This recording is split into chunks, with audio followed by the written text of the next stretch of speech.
Welcome, Waltraud from the Black Chair.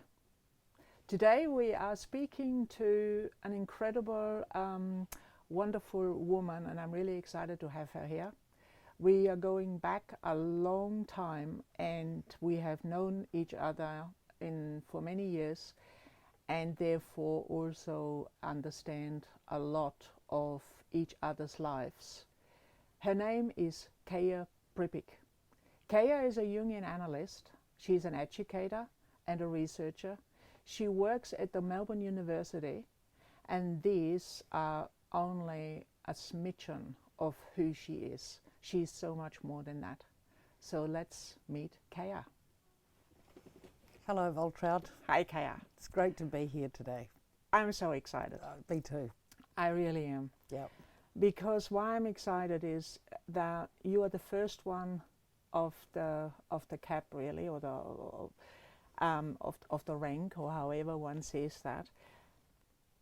And why I'm so excited is because you are a Jungian analyst, and the inspiration for me to actually do this has arisen out of a podcast I've been following for a long time now, which is because of you. The Jungian Life podcast, which comes out of America.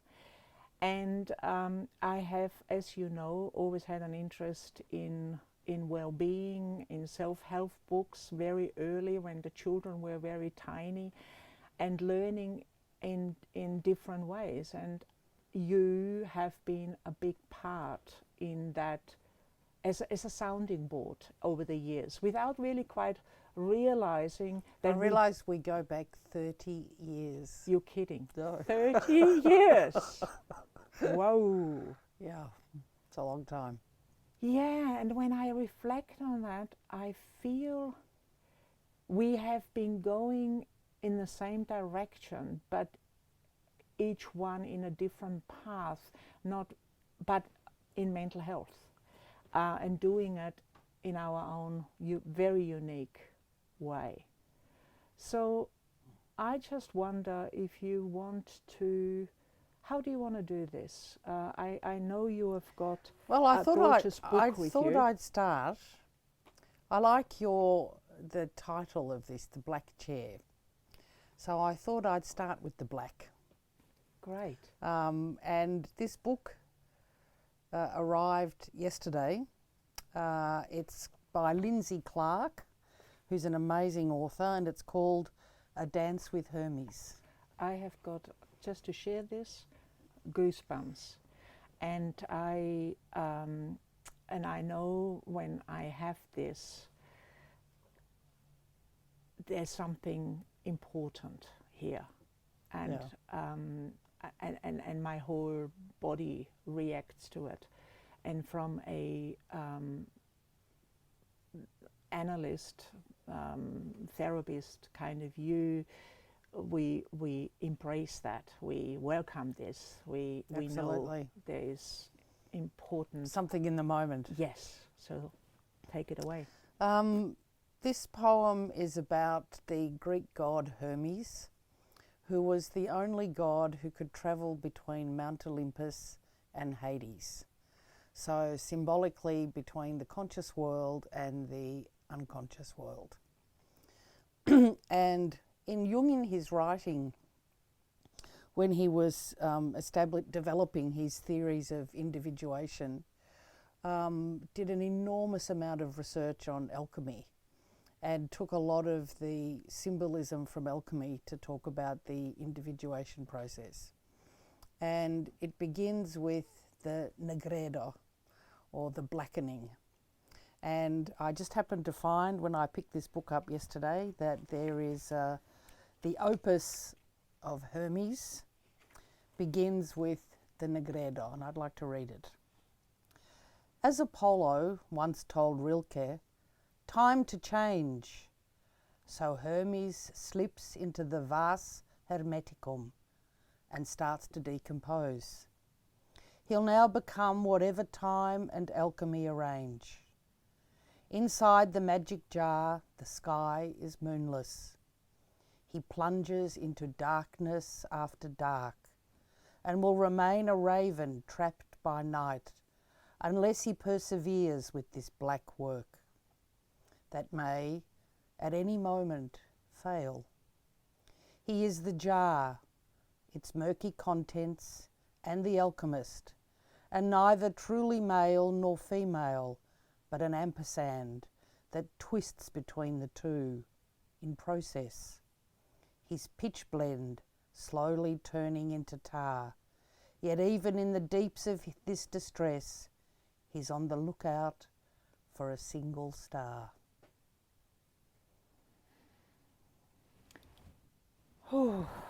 Yeah, it's beautiful, isn't it? That is really beautiful, and I feel moved because,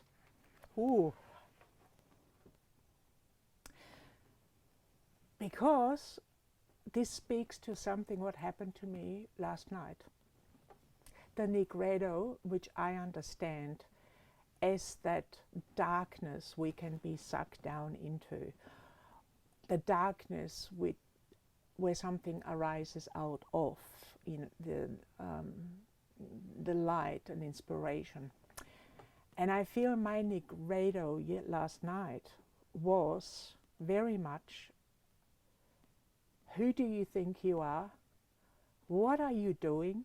What makes you think you can go online and start a video cast with people, have conversations?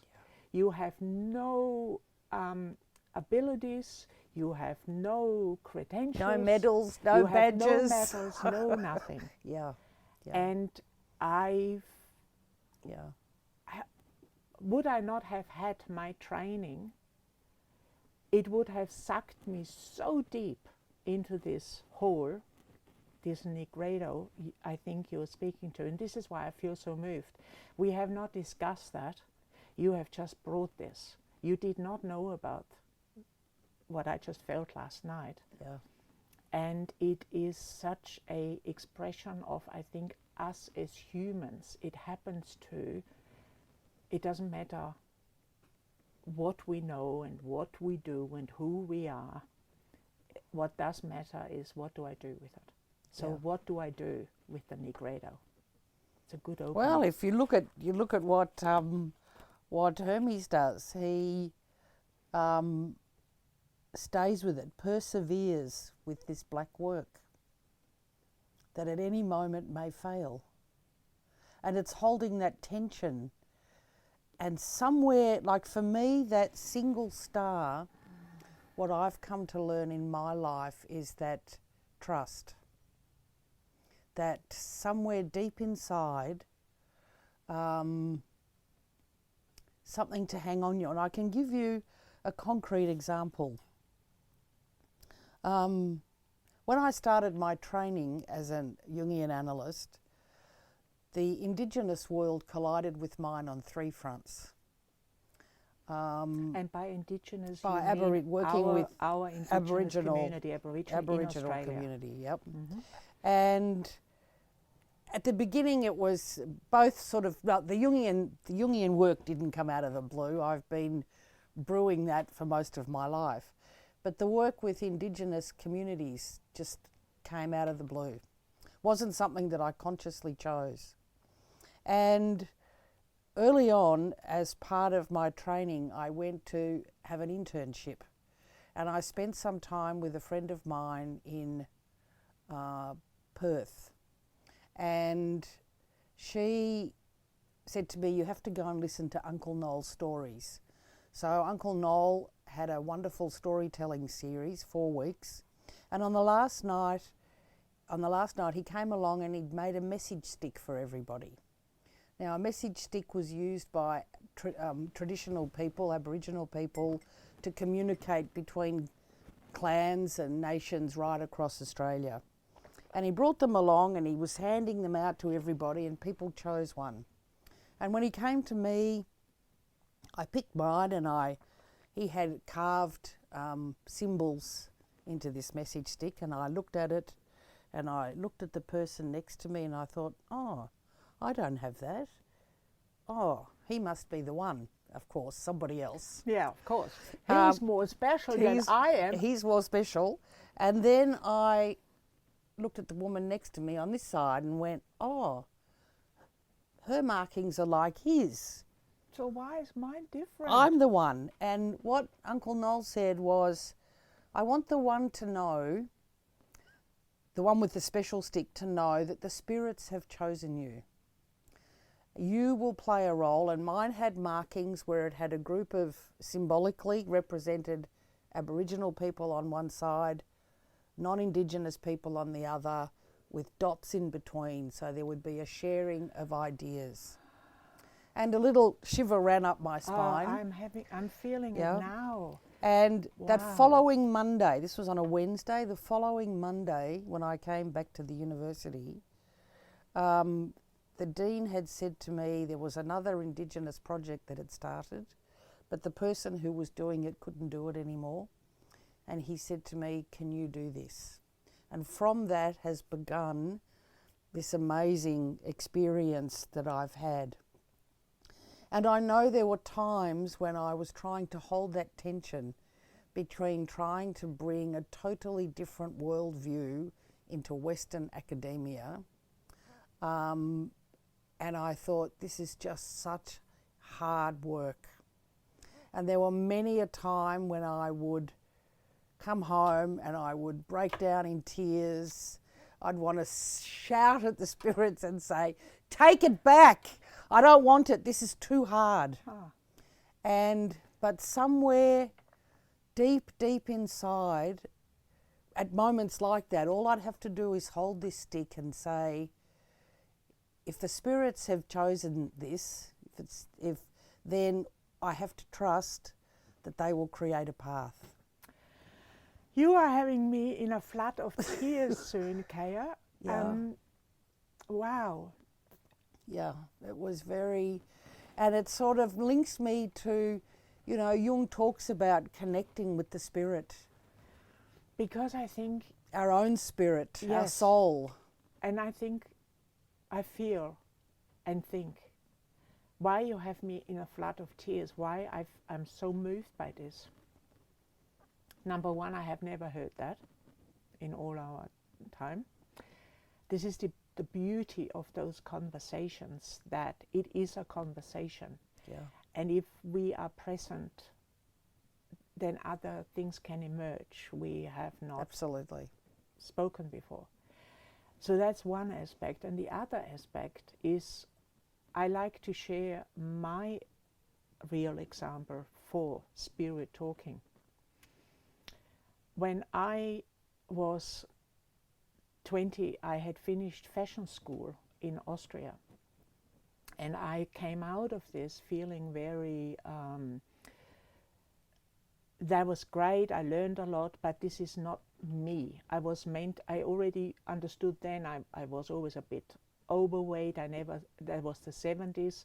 I didn't fit the image of the time, flat in the front and flat in the back.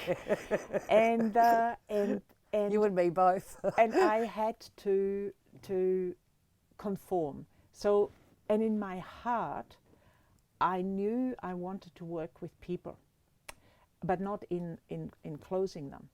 And I thought I would like to become a psychologist. And when I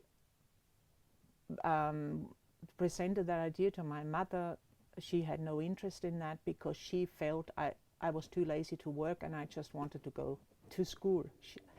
So that was abandoned, and I went on with life and I did all sorts of things.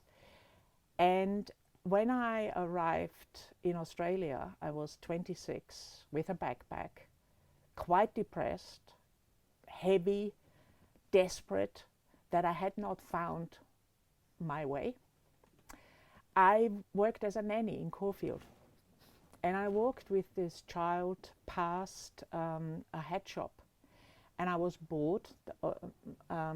He was 2.5, and I thought, oh, let's kill some time. Oh, there's a hat shop. I like hats. Go inside.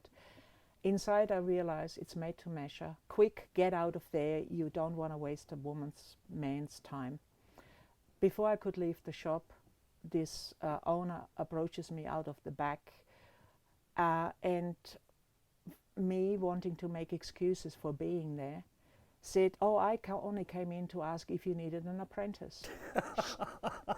She, and I knew Australia doesn't have apprentices, so she would say, "Oh, no, okay, and I can leave without losing face." And she said yes. And she said, "I do need someone." Yeah. Come on That's Saturday. exactly one of those moments. It's exactly one of those moments. That is when spirit hit. Sitting in that chair, she gave me a job, and within this 20 minutes of doing this monotonous stitching, it rose in me into my shoulders, goosebumps all over, and it felt like I heard this voice which said, "You are home, stop looking, that's it." Yeah. And it turned out that this is the closest I will ever get to the brain, and that was the journey for me. I'm coming full circle.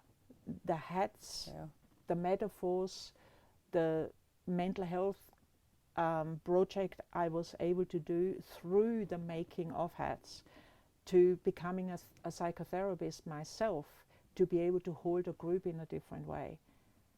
And often I didn't want it. Yeah. And that's exactly right. Yeah. When I think about my journey, I realise that at many times I've done many varied things in my life. Each time I would be hoping that this was it. This was somehow. And what do you mean by this was it? That somehow it was. I would read about people talking about a calling. You know, I have this vision of this calling, and I wanted one of those. So you just one. Clarity, that's it. Some clarity, that's it. This is it. This is the answer. I can now get on with it. Yes, because I found it. Because I found it. And I realise, it's only now that I realise that the work that I'm doing at the moment actually required all of those detours to give me the skills and the capabilities to do what I'm doing now. It's only now. I used to spend my whole life wanting to belong somewhere. And I would dread it when people would say, "And what do you do?" Because I think, well, which part of me do you want to hear about? And it always felt like some bits had to be excluded because it wasn't acceptable in this particular group of people. And it's now that I realise I'm on my unique path. And all of those different detours have contributed to bringing me here.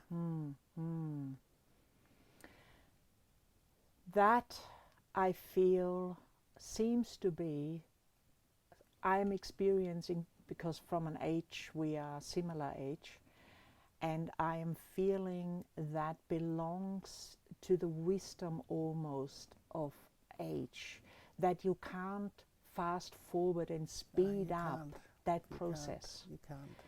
Regardless how much therapy we do or life experience we have. And I'm wondering about how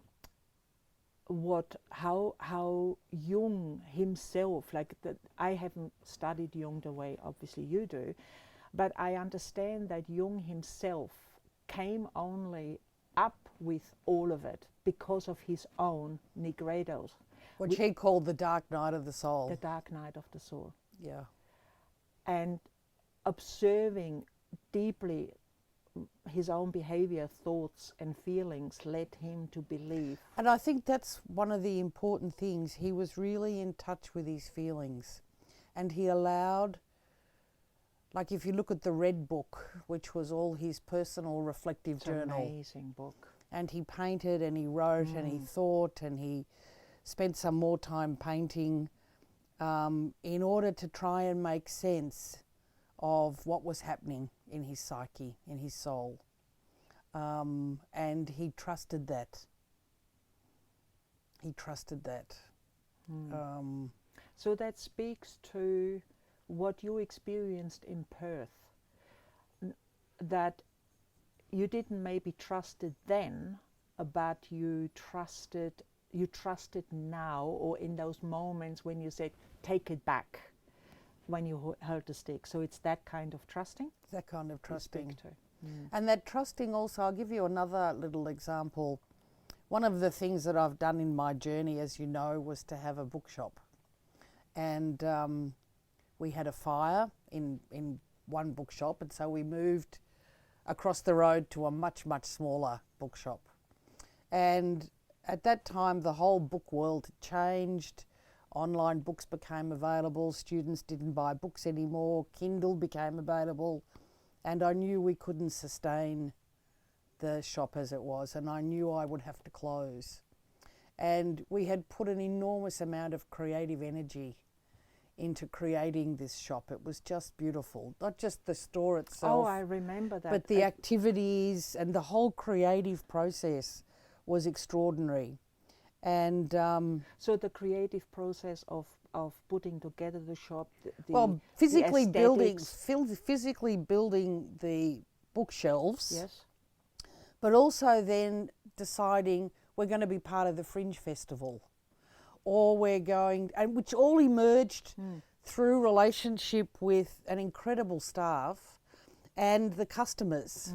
Or we're going to we're going to choose an author a month, or we're going to start artist books. So there was a whole lot of very creative ways of engaging with books. And I remember being in the store late at night. The shop had closed, and I looked around and I thought, it's all gonna go. And I started to sob, not just cry, but sob. Those deep, deep sobs that come from way down here. And suddenly I realised, it's okay, all of this will go, but what I have left is that creative spirit, which I can now lend to creating something else. And that sustained me. I could then grieve deeply and fully, but know that it was okay, that creative spirit remains. So that feeling, Kaja, was there when you decided the shop needs to be closed, or as the fire hit? No, the fire hit afterwards. This was 2 years later. So there was the fire, and because we had only just started a whole lot of creative ventures, I thought I can keep this going. And it wasn't until 2 years later that I realised it's just not sustainable. I'd be working 8 days a week and take home $20. Yeah. And that I'd have to let it go. Yes. And I think that's a really important part of that Nigredo, and a part of that black chair and the creative process is that we go down into that dive to say, okay, what's been happening now in my world isn't working anymore. Because there's so much tied up with this. Yeah. The shop, it's not just the shop, it's staff, it's an idea, it's something that I love doing. And that's on the surface. But why did we start the shop in the first place? I mean, you had a shop, I had shops, and when I look back and ask myself, why did you start the shop in the first place? Yes, there was about creativity, the building, you can express yourself. You 2 years, you play shop, you decorate it, and it's like a playhouse. And then when it comes down to paying bills and sustaining it, that becomes all boring, and you don't want to, was for me the case. You kind of go, well, where's the ego in all of this? And I feel that I had a lot of ego attached to, what does it mean if I close the shop? What does this mean if Who am I? Who am I? does that mean I'm a failure? Does that mean I am... See, for me it was different. When I first engaged in the shop, and it was between university jobs. So the university I was with had to have a massive reduction in staff, and I took a voluntary package at that stage, and then thought, okay, now what'll I do? And this was, I thought, well, I've always loved books. I've always loved reading, and the opportunity emerged, and I entered into it without really. And for me, when I first started, it was a second-hand shop, and I remember early on thinking to myself, "Oh my God, what have I done? What have I fallen to?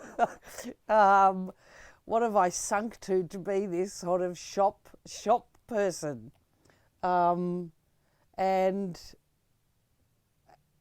But then again, it's that little bit of trust that you don't quite understand. So there was the shop person, and the academic. And the academic. Like, how could I possibly be doing this? Yeah. But again, that little bit of trust that there's something, I'm here for some reason that I don't fully understand yet. Yeah. And you had to sit with that for how long? How many years? I'm quite an adaptable person. No, Yeah. that shifted quite early on when I started to then, and it was part of it was about the attachment then. Yeah. To go, okay, so here I am. Let me start engaging, and I would start engaging with the people, with the books, thinking about. Well, there was a connection then that I could make. I could connect with my own love of books. Yeah. What and when or how did you actually get to the Jungian training? I know when I met this you, happened. You danced, you did psychodrama, Yeah, lots of things.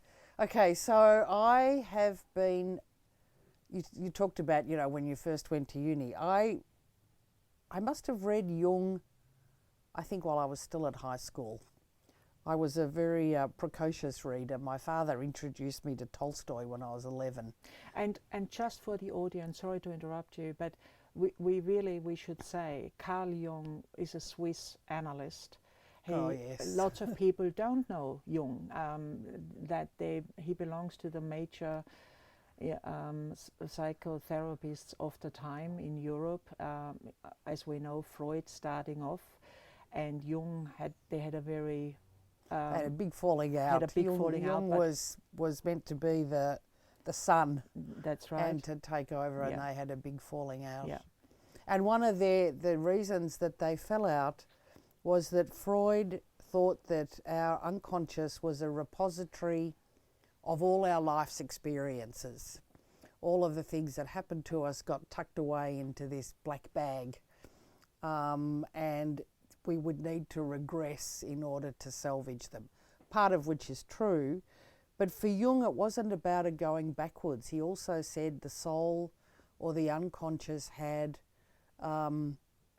offered us ways of moving forward, ways of how do we grow and develop. So that's, in a way, speaking to, if I can draw a link back to anchor and ground it a little bit, in the situation in Perth with the talking stick, spirit calling, it's going forward. That sort of is speaking about to that. The going forward, even so you don't understand. Yeah, absolutely. But it pulls you rather than the exploration, which would be the flip side of it. Why am I not wanting to go forward? Yes. Which belongs to the past. To Freud's bit. Yeah, yeah. And so I started first year psychology, and what I didn't appreciate at the time is that universities don't teach Jungian analysis. You have to go to a Jungian institute. And so that we started off with what I experienced as rats and stats. And I thought to myself, this isn't what I thought psychology was. And I was really disappointed and ended up going off to do microbiology, but kept reading Jung. What I find, Kaja, actually, that might be a good interject here to bring to the awareness, I don't know the rest of the world, but here in Australia, I mean, I'm glad I didn't end up doing psychology, because with the psychotherapy training, if you are a Jungian analyst or Freudian analyst, it is an enormous amount of years it takes, an enormous amount of money. This is more work than a PhD, because you are investing so much time, personal analysis of knowing yourself deeply in order to be an analyst and sit with other people.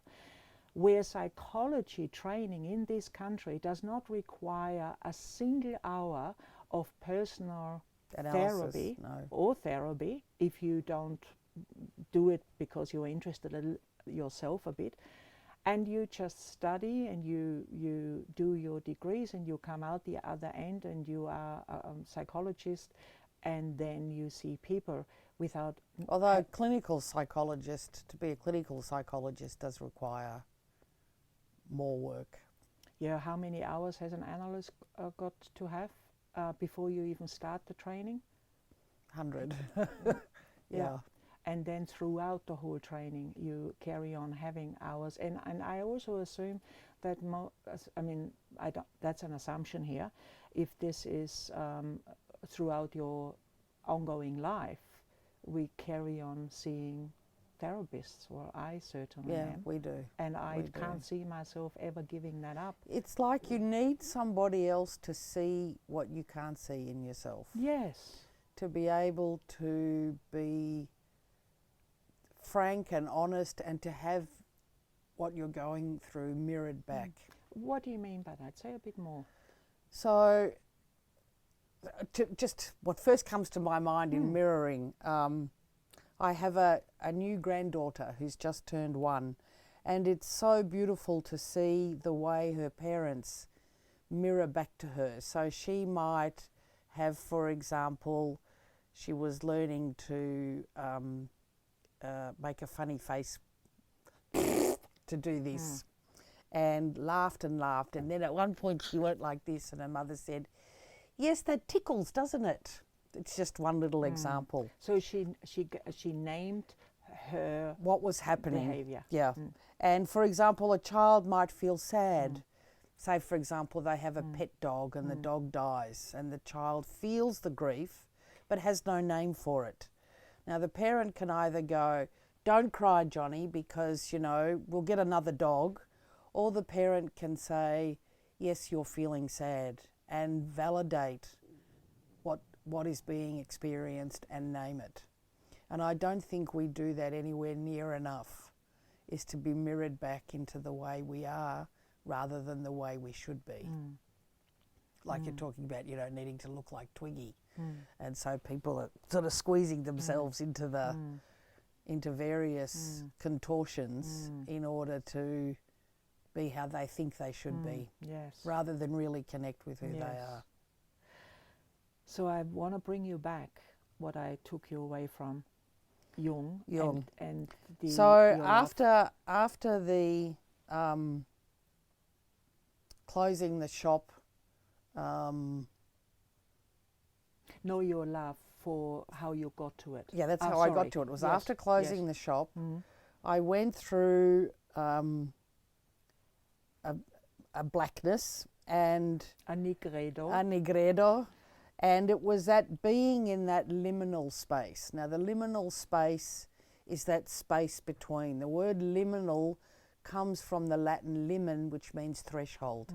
So you're neither here nor are you there. And you can fall into the void very easily. So could we name this and call this uncertainty, sitting with uncertainty? Sitting with uncertainty. The times of Corona right now, what we're all experiencing. Exactly. The not knowing how we come out of it, how it affects us, and what will the future look like. Yep, exactly. It's sitting in that space, But I was really lucky to have a friend, and we could keep a correspondence going about being in the liminal. Mm-hmm. So one of the good things about that was having a mental framework that helped me make sense of what I was doing. So I was feeling all sorts of things, but having that framework to go, oh yes, I understand what liminal means. And the liminal, for example, Victor Turner wrote a lot about it when he was talking about the rituals.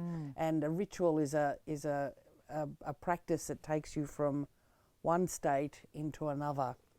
And one of the things that I learned there was the importance of having an image that holds the space. And to give you an example, just before we closed the shop, I'd gone to a conference and we were in Spain, and I was sitting there with my husband one night on the balcony, and I said, what am I going to do next?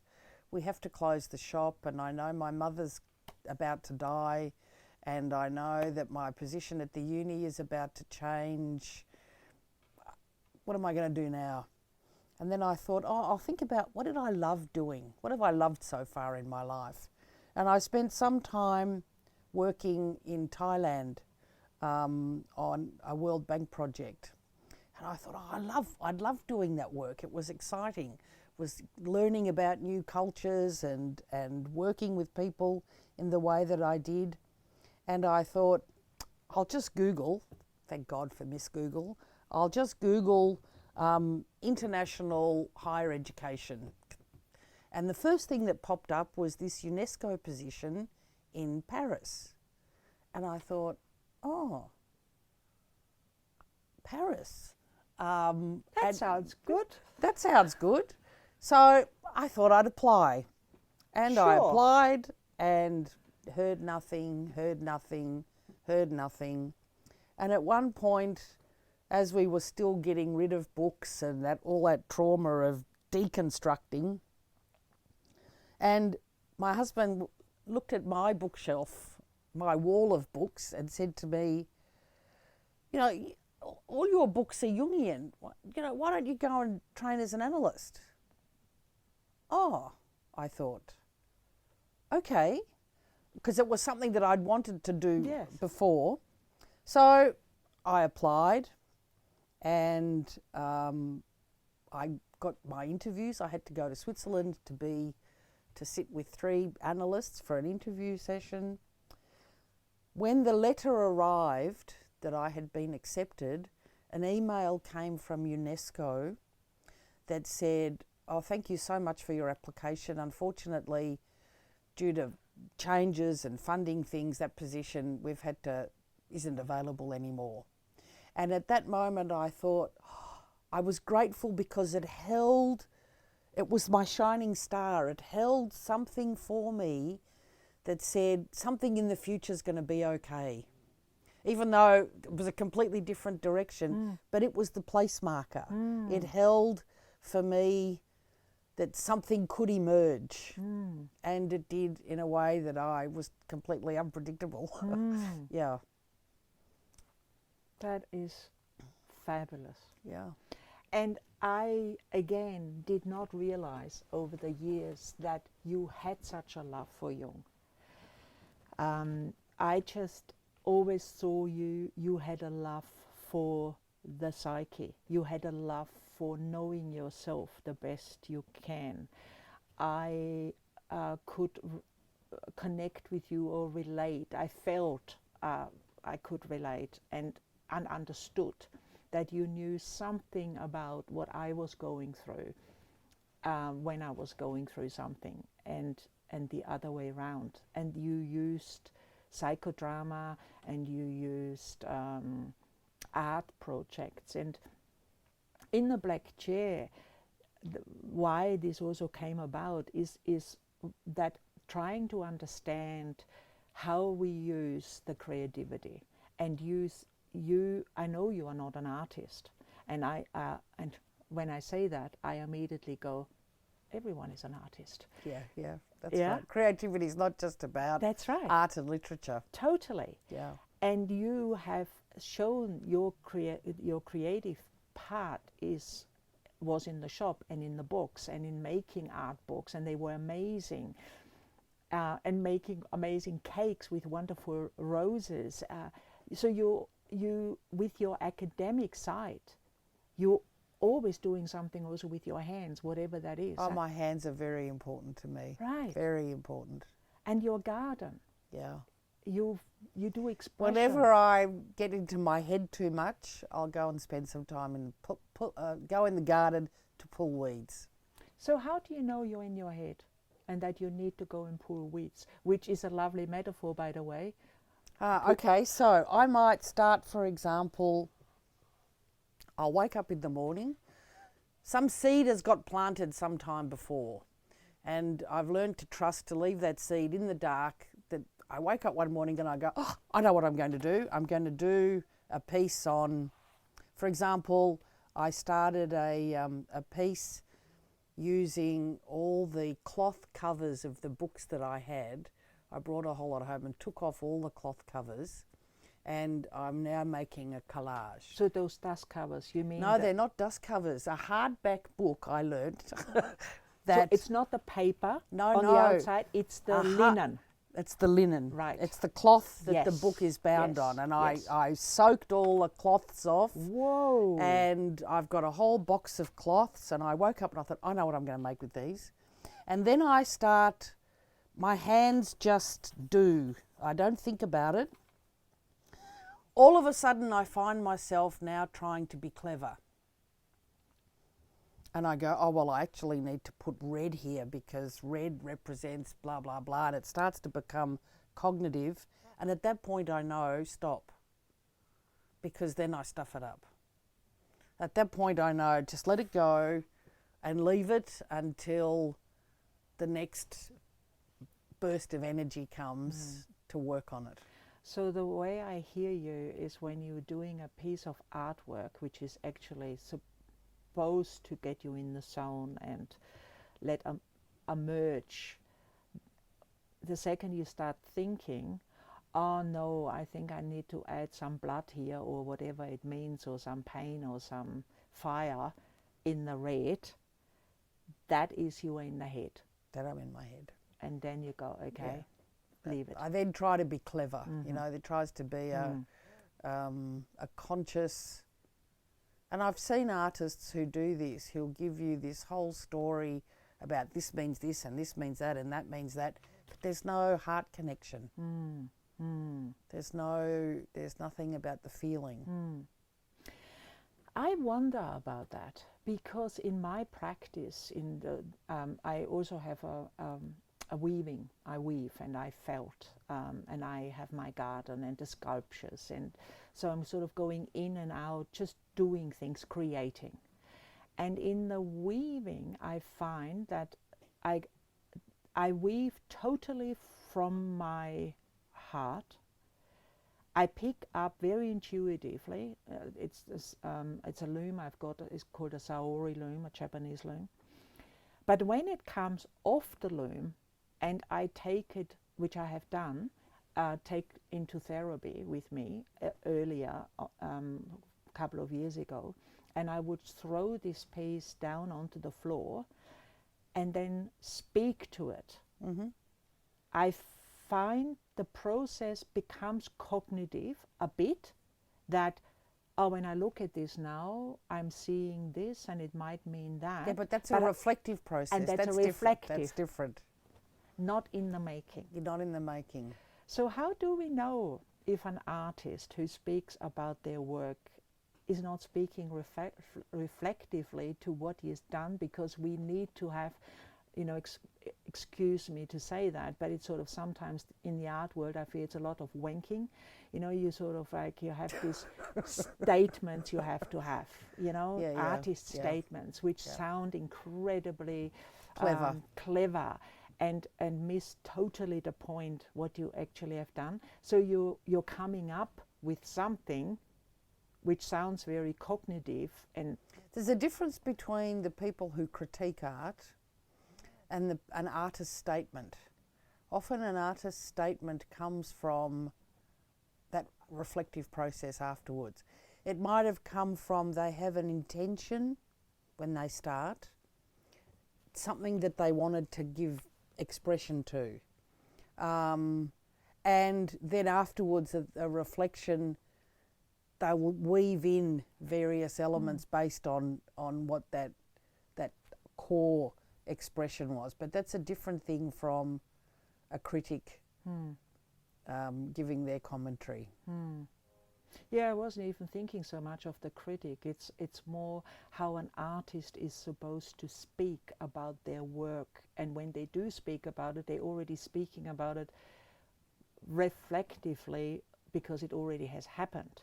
And what has happened at the beginning, you know, I guess the process is different for different artists, for everybody. You know? Yeah. And then there is the artists who really, I don't even know if I call myself an artist.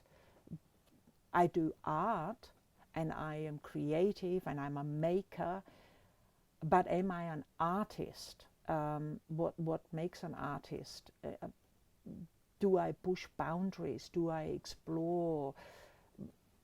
You know, I feel a therapist is an artist because you really do not know from 1 second to the next where are we going to go, because you're so guided. I'd like to move away from the word artist. Yeah, please. Because I think that there's a collective idea about who an artist is and what an artist does. Right. And people will instantly go, oh, I can't draw, or I can't. For me, being creative is about connecting with soul and giving some expression to that. And that can happen, you know, in the way we arrange our pencils on the table, in tiny little gestures, in a response to something within ourselves or something that we see outside. That being present with either a deeper part of self or another, and being present with that emergent thing that happens between the two. Once you get into I'm an artist, there's a social construct around what that looks like. Yes. And yes, then there is about developing techniques and developing skills and developing a persona and a capacity. And I guess as a social construct, this is who we as humans, we are part of a social tapestry. We are here and behave to social expectations. Oh, can I just say one thing there that I was thought of? I think one of the things that I've reflected on in my life is how much we've become. My father, for example, used to sing. We'd get together, we'd go to somebody's house as kids, and you know, he'd put his arm around this other man and they'd go and sing all these songs from the old days. Well, European background. European background. And I became aware at some point how much we've turned the arts into spectator sport collectively. So we go and listen to great musicians, or we go and watch great performances, and you know, things are advertised as the greatest, the best, the most wow factor about something. And so in relation to that, I imagine most people feel, well, I haven't spent my 10,000 hours of practice. I can't do that. To be a master. To be a master. And so you pull away from it. And it would be, I think it would be wonderful if there was more people just gathering to be soulful. So it could be, let's sit around and we've got a bunch of paints and a bunch of bits and paper. Let's just do something. We've got some musical instruments. We'll make music. We'll connect with soul. It's a very different thing from going and watching as an observer. Yes, and I think you're speaking to something that a black and white idea. You know, the black being very much the social constraints, the expectations, what we made it to be, we are hearing too. My Negredo last night, you know, with 60 years, you are not going to be hip on the internet, because everybody who does those talk shows and has guests and speaks about something, they are young, they've got the lingo, they know what to do, you know, they talk about interesting subject. You, old woman, you go and get old because you are hardly seen anymore anyway, and go and die, you know, prepare yourself because you are on the other way down.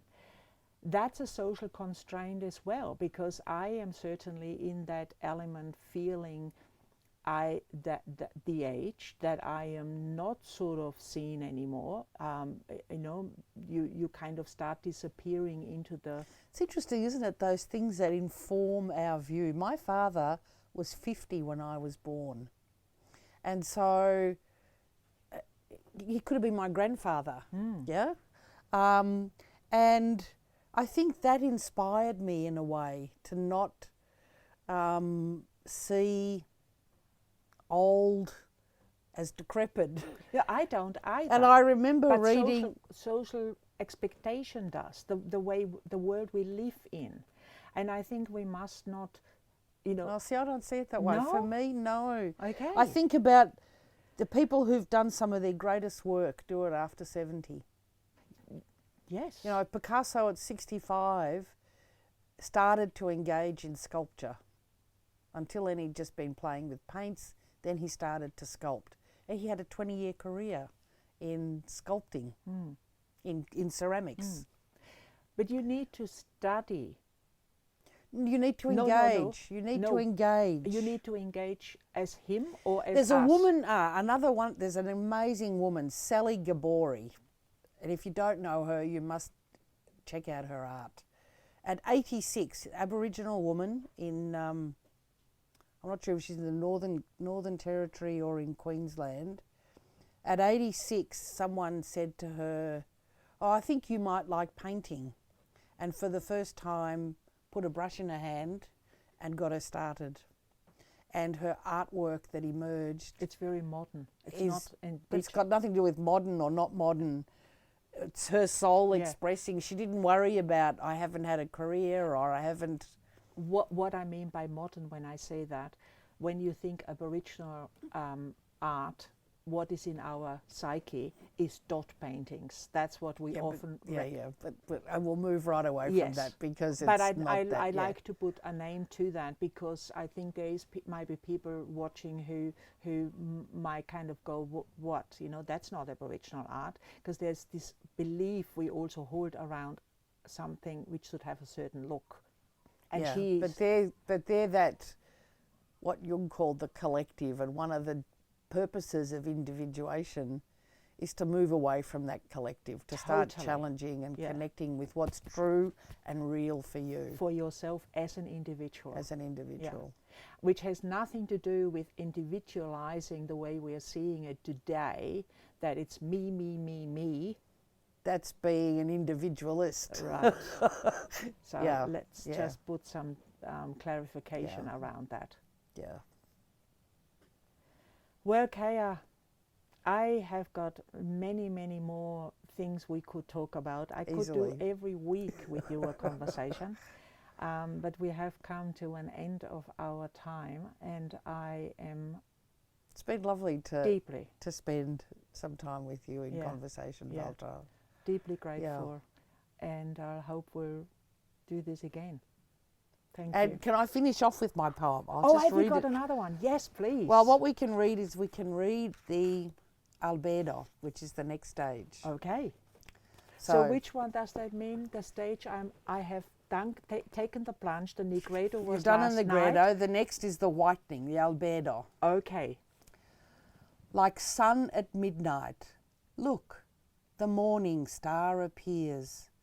The jar is gleaming white, and all bleak shadows spawned by night disperse inside this new day's dawning. Hermes now knows himself hermaphrodite. Two fountains pour into a single bath, where all impurities are cleansed away, and so he shimmers into joyous day, as Lucifer, redeemed by patient faith, that matter is the stuff of soul at play. The raven's gone, he's whiter than a dove, a deer, a unicorn, but he's not finished yet. His moon is gleaming, but the sun's above her head. They're not yet intimate. Until they bond, the work is incomplete. I love it. Thank you. Thank you. And that's it.